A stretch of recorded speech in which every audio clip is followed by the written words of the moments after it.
Hi guys, welcome to the new ones and welcome back to the old ones. After so long, once again I'm back with last month of pregnancy series, यानी कि 9th month of pregnancy. So 9th month बहुत ही important month होता है. So generally 9th month 33 weeks से ही start हो जाता है और 40 weeks तक extend होता है. लेकिन डिलीवरी 40 weeks तक extend नहीं होती. Generally 37 to 38 weeks की ending में डिलीवरी हो जाती है. कुछ रेयर केसेस में ही डिलीवरी 40 वीक्स तक एक्सटेंड होती है या 40 वीक्स से आगे भी बढ़ जाती है.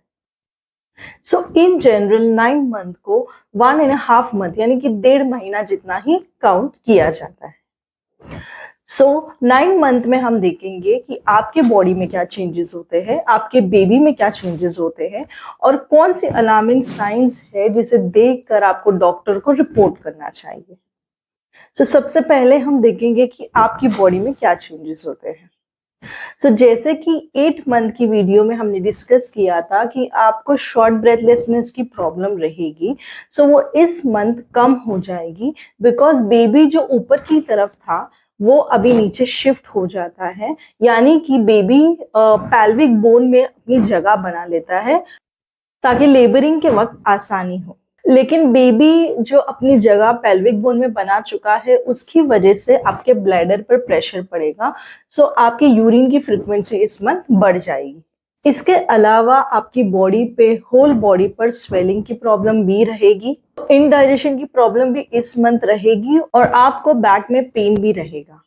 सो जो पेट पर जो स्ट्रेच मार्क्स है वो ज्यादा प्रोमिनेंट रहेंगे, वो ज्यादा दिखाई देंगे. उनका कलर चेंज होगा, डिपेंड करता है कि आपका स्किन टोन किस कलर का है, उस हिसाब से वो चेंज होंगे. सो अगर थ्रू आउट 9 मंथ देखा जाए तो आपको केयर में तो आपको प्रॉपर रेस्ट लेना चाहिए, अच्छी नींद आपको लेनी चाहिए बिकॉज यही आपके पास अभी वक्त है कि आपको अच्छी नींद मिलेगी. अगर बेबी एक बार डिलीवर हो जाता है सो आपका नींद का बहुत इम्बैलेंस होगा. सो यही आपके पास वक्त है कि आप अच्छे से रेस्ट कर ले, आपकी प्रेगनेंसी का लास्ट जो मोमेंट है वो इंजॉय करिए और साथ साथ में आपकी डाइट का भी ख्याल रखिए, यानी कि आपको थोड़ा स्पाइसी फूड अवॉइड करना चाहिए ताकि उससे इनडाइजेशन की प्रॉब्लम आपकी ना रहे. सो आइए देखते हैं आपके बेबी में क्या चेंजेस होते हैं. सो बेबी का वेट लगभग 3 kgs तक पहुंच जाता है.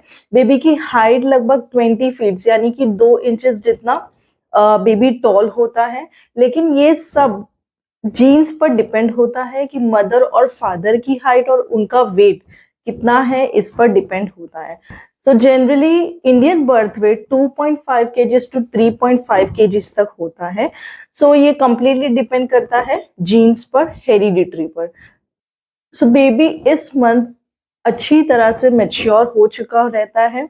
सो 37 या 38 वीक्स में बेबी जो है वो कम्प्लीटली मैच्योर स्टेज में रहता है, वो एक कम्प्लीटली डेवलप्ड बेबी होता है. सो इफ इन वीक्स में अगर वॉलेंट्री डिलीवरी करवानी है थ्रू सिजेरियन तो वो भी करवा सकते हैं. सो अब तक हमने देखा कि मदर और बेबी में क्या चेंजेस होते हैं. सो अभी हम जानेंगे कि ऐसे कौन सी अलार्मिंग साइंस है या फिर कौन सी साइंस ऑफ लेबर है जिसको देखकर मदर को तुरंत ही डॉक्टर को रिपोर्ट करना चाहिए. सो सबसे इम्पोर्टेंट पॉइंट ये है कि 38 वीक्स के बाद बेबी का जो एमनियोटिक, जो तरल पदार्थ यानी कि एमनियोटिक फ्लूइड जिसमें बेबी रहता है, वो एमनियोटिक फ्लूइड अभी कम होना स्टार्ट होता है. सो इट इज बेटर कि डिलीवरी उसी टाइम पर हो जावे. सो डॉक्टर प्रिस्क्राइब करते हैं कि जिससे ही 9 मंथ स्टार्ट होता है सो हर 8 to 10 डेज में आपको डॉक्टर की विजिट लेनी चाहिए. बिकॉज कभी कभी ऐसा होता है कि बेबी सांस लेना बंद कर देता है, बेबी मूवमेंट करना बंद कर देता है, या फिर बेबी की जो एम्बिलिकल कॉर्ड होती है वो गले में फंस जाती है और ये हमें पता नहीं चलता. बिकॉज एंडिंग यानी कि लास्ट 9th मंथ में बेबी के मूवमेंट्स कम ही रहते हैं बिकॉज बेबी अभी नीचे आ चुका रहता है, पेल्विक बोन में अपनी जगह बना चुका रहता है, उसकी वजह से बेबी मूवमेंट करना कम कर देता है। और उसका सेकेंड रीजन ये भी होता है कि एमनियोटिक फ्लूइड भी अभी कम होने लगता है। सो हमें शायद ना पता चले कि बेबी कौन सी कंडीशन में है, इसलिए 9th मंथ में हर 8 to 10 डेज में डॉक्टर के पास विजिट करना बहुत इंपॉर्टेंट है। सो डिलीवरी के पहले आपको कैसे पता चलेगा कि आपको हॉस्पिटल जाना है? वेल, जब पेन आपको हर 2-2 या 5-5 मिनट में आए और पेन इतना स्टार्ट हो जाए कि आपको फील हो कि आप घर पर रुक ही नहीं सकते, तो आपको तुरंत ही डॉक्टर के पास जाना है। सो बेटर है कि आप दिन के समय ही डॉक्टर के पास जाए। हो सकता है, पॉसिबिलिटी है कि रात के समय जब आप जाओ डॉक्टर के पास तो डॉक्टर का स्टाफ कहीं और बिजी हो या फिर डॉक्टर वहां पर अवेलेबल ना हो।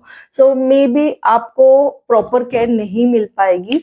सो इट इज बेटर कि अगर पेन आपको स्टार्ट हो जाते हैं तो रात तक वेट ना कीजिए, दिन में ही आप डॉक्टर के पास पहुंच जाइए। सो आपको पेन भी है और पेन के साथ डिस्चार्ज भी है। डिस्चार्ज चाहे वाइट हो, रेड हो, या फिर सडनली इतना डिस्चार्ज हो रहा है, इतना सारा पानी निकल गया है कि आपको पॉटी जैसा लगता है। सो ये सारी पॉइंट्स है जिनको ध्यान में रखते हुए आपको डॉक्टर के पास तुरंत पहुंचना है।